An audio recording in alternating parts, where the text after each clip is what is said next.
Thanks very much. And thanks for the invitation to join you this afternoon. A couple of weeks ago, I was preparing this presentation at home because we're all working from home and from the office hybridly at the moment. And I've got 3 children. So one of my kids, my 13-year-old son, came in to my office or my little desk in my bedroom.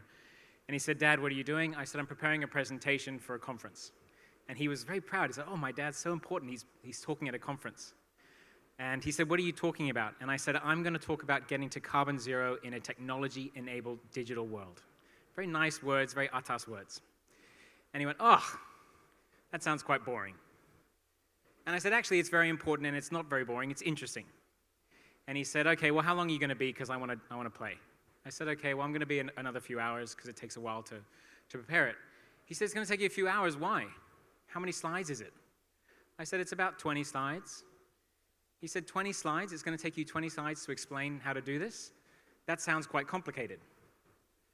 And I said, "It's actually not that complicated. The whole point of my presentation is that it's really simple and really easy." And he said, "Well, why do you need 20 slides to present it then?" And I thought, okay, I'm a mature parent.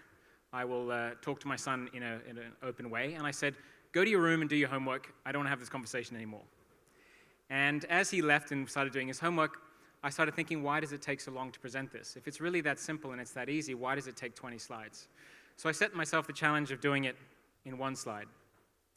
So getting to a carbon zero world or a carbon zero building in a technology-enabled digital world.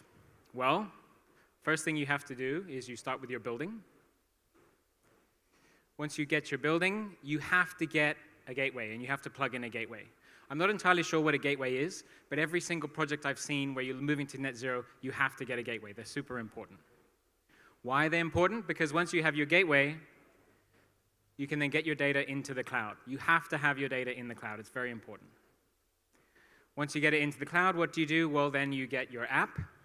There are multiple different apps you can go for, but you have to get the one which has got machine learning in it and AI in it. Always make sure you get that one. And I think most of them have that, so that should be okay. That's pretty easy. And then lastly, relax, you're done. That is how you get to carbon zero in a technology-enabled digital world. And what do I mean by done? 30 to 50% savings. Sounds pretty good. Low CO2, low carbon emissions, and awards and recognitions. You get your Green Mark Platinums, you get your WELL certification, all of those super low energy building awards go along with it. That in 1 slide, and I think I've only taken 3 minutes, is essentially the answer to that question. And you've heard from so many different technology providers here today which can do all of this for us. These technologies are available. So I think I've hit my target. 3 minutes, 1 slide, that's how to do it. Take the picture, we can all go home. But the problem is we all know that, and we've all known that for quite a long time. The question that we're answering is the wrong question. How do you do it? This is how. But the real question is, why don't we then? What is stopping us from doing it? If the technology is available, and we're all sat here, they're all outside this conference room, they've all been giving presentations all afternoon, if the technology is available, what is stopping us from taking it up? And that's the real question that we need to answer. Why isn't it this simple? And the reason it isn't this simple is because a lot of stuff you don't see on the slide. And you guys as facilities managers, you have to manage all the stuff that's not on this slide. So the first thing that's not on this slide is you need the latest technology. You need to have the latest chillers, the latest cooling towers, the latest lights. You need to invest that money in that technology. And technology keeps improving. So from the last presentation, we've shown how quickly technology improves. You need to keep paying for that and buying the latest technology. How often do you buy a new phone? How often do you buy a new computer? You need to do that for your buildings as well. The second thing I think is the most overlooked thing in terms of this entire journey. You need your data capture to be accurate and reliable. If you just have one sensor, one temperature sensor in a building, and you put it on the wall and you say, I want to accurately measure the temperature in this particular space, on this lectern as an example. That's actually not too difficult. I get a little wireless sensor. You can wire it if you want. You can hook it up to an app, and you can see the data minute by minute. Actually, no problem. Every 3 months, I might go with a fluke meter, a highly calibrated meter, and I'll go and check how accurate that is. No problem. But if you're talking about one sensor, there might not be an issue. But in these buildings, there are tens of thousands, hundreds of thousands of sensors. When you get to that level, that's a massive issue. I don't know any building around the world which has a BMS which has every data point that is accurate and that is up to date and that is getting that data into that system. It's extremely difficult to do. If you can do that, you then need to decipher what the app is saying. These apps are incredible. What they can do and the machine learning that they have and the AI that they have and the dashboards that they have are phenomenal, and you've seen a few of them today. But you need to decipher what they're saying, and if you don't use them every day, sometimes that's difficult. But here's the most important one. Even if you can do all of that, you need to do what the app tells you to do, and that costs money too. So these apps and these systems, essentially what they do is they tell you one of three things. The first thing they tell you is, you're doing very well, no problem. That very rarely happens. The second thing they tell you is, okay, you need to spend some money to fix your equipment. I don't know how many buildings you guys work in that use VAV boxes. They never work. They always need changing. VAV boxes are the bane of my existence. You always have to change them and you always have to fix them. Or you need new technology. So those chillers that you bought in 2019 no longer match the load profile you're building because of COVID and because of hybrid working. The load profile's changed, so now you've got the wrong chillers. And they're only 4 years old. So you need to invest in those. And then they always tell you that you need to fix those sensors. There's so many points that are missing or inaccurate or have drifted, you need to go and change those. So that essentially, on that slide, that's how you do it, and that's why we don't. And it's not that complicated. So if we can address why we don't, we need to understand, as facilities managers, what can you guys do? Because you're stuck managing this. So using my kids as an example again, so I went out with my daughter, and she said, "Dad, I need some money." And I said, "Why?" She said, "I need to eat. I'm hungry. I need some lunch." I said, "Okay, here's $5. Go get some lunch." And then she came back 5 minutes later. She said, "Oh, Dad, I need some money." I said, "Why?" "I just gave you money." She said, "Oh, because I need a drink as well." So I said, "Okay, here's $2. Go get a drink." 10 minutes later, she came back and said, "Dad, I need some money." I said, "I don't care what you need money for. I don't care. Whatever it is, you're not getting it. You've come to me twice. I'm not giving you any more money." And she says, "But Dad, I need to." And I said, "I don't care what it is. You're fed. You're fine. No more money." And that's exactly what we're asking building owners and building stakeholders to do. We're saying, look, we're going to spend millions of dollars in your building. We're going to spend millions of dollars to make it carbon zero.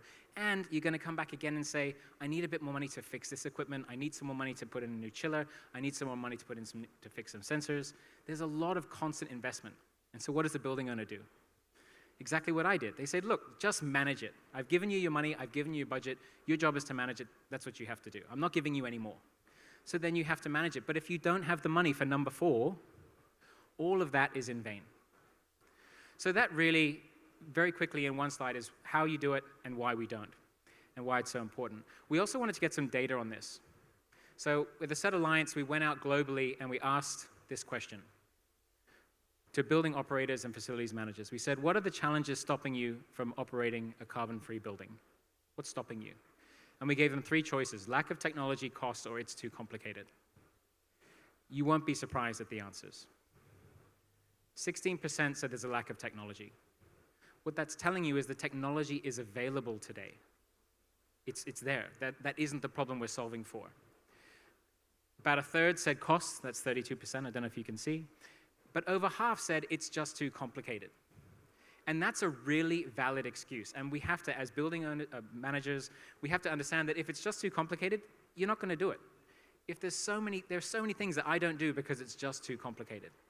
So what this data shows you is 2 things. 1, technology is not the problem. It is available today. You can have a carbon neutral building today with the technology that's available and the knowledge that's available and these apps that are available and these data capture systems that are available. Sorry.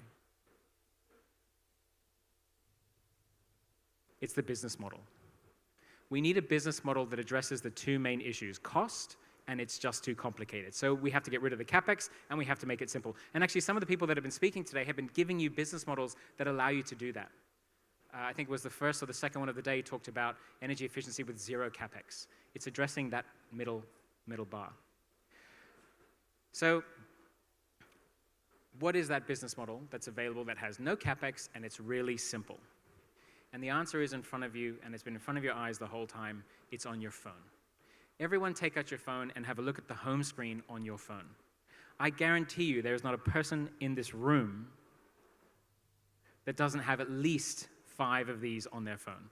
We all have Netflix on our phone. We all have YouTube. Maybe not TikTok. Maybe we're a generation that escaped TikTok. But if your parents, your kids definitely do. On a weekly basis, I delete TikTok from one of my kids' phones. They always scroll up with that thumb scroll. And they're just sitting on the couch doing that. And I say, what are you doing? They say, nothing. I say, yes, you're on TikTok. Delete that app again. We all have the App Store, Google Play. We all get our news from CNN or BBC or whatever service you have. Spotify Music, Apple Music. We're all on Facebook. We're all on LinkedIn. Is there anyone in this room that doesn't have WhatsApp? Anyone? Raise your hand if you don't have WhatsApp on your phone. Okay, not one person. A lot of you will have got here from Grab, or will be going home in a Grab. And this business model is so appealing to customers. We use it in almost everything that we do. It's actually migrated into the business space as well. All of our businesses use software as a service, data as a service, and these are sort of the more fluffy, I guess, or the software-based solutions. But actually, even the really bricks and mortar businesses are servitizing as well. These heavy industries. So Rolls-Royce famously stopped selling engines and went to power by the hour. They were selling thrust as you use. Solar as a service, cooling as a service, which I'll give you as an example later. But the question is, what do all of these logos have in common? They have 2 things in common. No CapEx, super simple. You haven't spent any money, you haven't done anything. You're just enjoying the service. So what does that look like for cooling as a service? So I'm from the SET Alliance. We advocate servitizing everything within the built environment. I also represent CARE, which is a cooling as a service business based here in Singapore. So I'll just use this as an example, and I'll just talk to you to 2 or 3 minutes as to how it works. Cooling as a service is pretty simple. The cooling as a service, or CaaS provider, will invest in the technology, in the chillers, the cooling towers, etc., as well as the operations of that system. So all of the service and maintenance, the repairs, the upgrading, the utilities, the electricity it uses, the water it uses, that is the CaaS provider on the left-hand side of the slide. The building owner has one responsibility: just pay as you use for cold air. There's no upfront costs, there's no setup costs, there's no fixed charges, it's a single dollar per ton hour rate.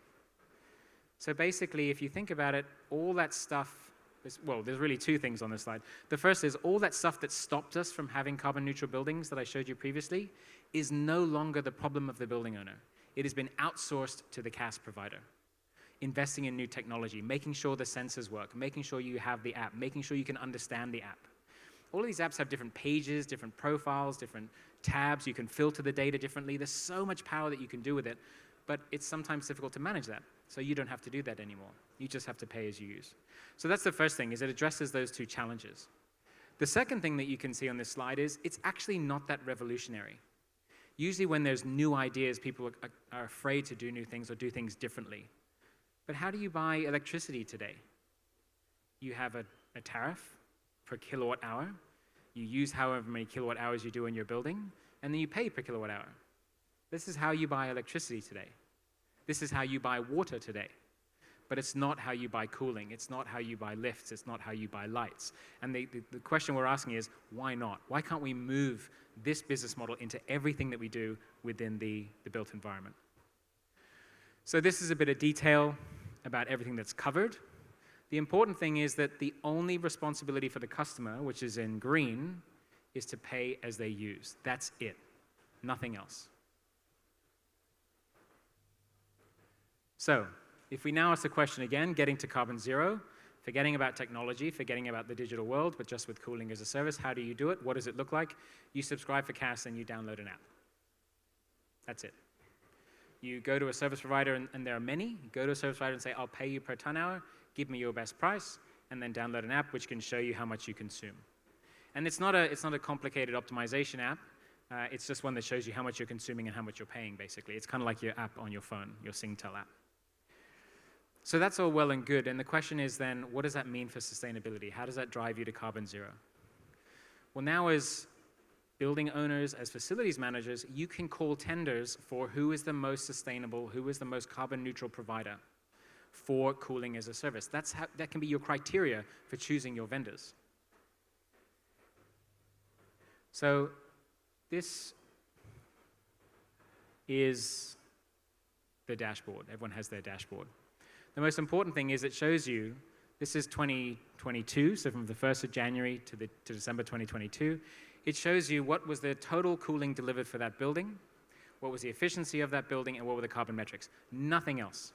It doesn't show you anything about optimization. You can't control anything. Actually, this is the one that doesn't have any machine learning or AI at all, 0. It just shows you those 3 things. And if you can see it month on month or whatever. This is actually showing you can report your carbon metrics in real time. I can tell you how much carbon we've saved whilst I've been standing on this stage, because you can go into minute-by-minute data. So this is the 13th of March when I was preparing this presentation, and you can see the cooling load profile of the building. At 3:05, it was 631 tons. So you can go into minute by minute. So for your ESG reporting, you can feed all of this in. But what are you buying? You're not buying any of this. You're buying cooling. So if you want to see what you're buying, okay, this is now the 21st of March in Office 507 at 3:21. The temperature was 23 degrees and 69% RH. That's all you care about. Again, no optimization, no AI. You can just choose whatever date you want, and you can see those metrics. So if someone complains in your building and says, I'm really hot, or I'm uncomfortable, you can go and see what the conditions are. So you can manage a service level as opposed to managing a person, which simplifies it. And then you can look at the efficiency, you can look at the carbon savings, and actually this building is 100% moved to renewable. So you can focus on moving to renewable as opposed to optimizing your buildings. And again, it's service level management. So these are contracts that you manage as opposed to managing all those detailed processes and always going back to the building owners and asking for more money, which is very, very difficult. There are so many different interests of a business competing for capital, and it's a finite amount of money that they have. Now, there are 2 parts of their business. One is profit generating and non-profit generating. Sadly, most of the stuff in the FM world is not profit generating. So your business owners don't want to spend money on it. They want to spend money on what drives their growth. So we need to find ways to overcome that. So that's a very, very quick example on cooling as a service. Oh, and sorry, this is billing. You can see how much you're paying. So I've used cooling as a service as an example, but it applies to absolutely everything within the built environment. So we joined the Cooling as a Service Alliance about 8 years ago, 7 years ago, and we actually upgraded it to the SET Alliance in 2021. The SET Alliance, I have to read it because I didn't name it. It was named by a committee. This is what happens when you get 16 people to name something and you take all of their ideas. It's the Global Servitization for Energy Transition Alliance. I don't know what, I'm sorry, that's a terrible name. I don't really know what that means. But basically, the mission of the SET Alliance is to use servitization, the business model of buying something as a service, to transition to clean energy, renewable energy, and reducing your carbon footprint. That's essentially what they do. So we represent cooling. These guys are all over the world. They're based in Switzerland, but they have members from all over the world in heating, cooling, e-mobility, compressed air, lighting. So you can go onto the setalliance.org website and you can see there's lots of tools available there. So if you are a vendor in the built environment and you want to figure out how to servitize what you do, you can go here and there are tools available for you to help you do that. If you are a procurer of services, if you're buying services, there are tools here that help you to understand what are you buying, how are you buying it, how is it priced, what do you spend today versus what do you spend in the future, what should you be looking at in contracts, what should they look like. And actually, it's not that complicated. It's kind of like signing up for a Singtel or StarHub. You can choose which one, you can move if you want, you can change if you want. A lot of the benefits of as a service, the simplicity of it, have been moved into all of these industries. We also have a conference in Helsinki in May, so I encourage you to sign up for that. You can sign in virtually or you can go there. And you can learn more about how servitization is changing the built environment. And with that, maybe slightly more than one slide. Thank you very much.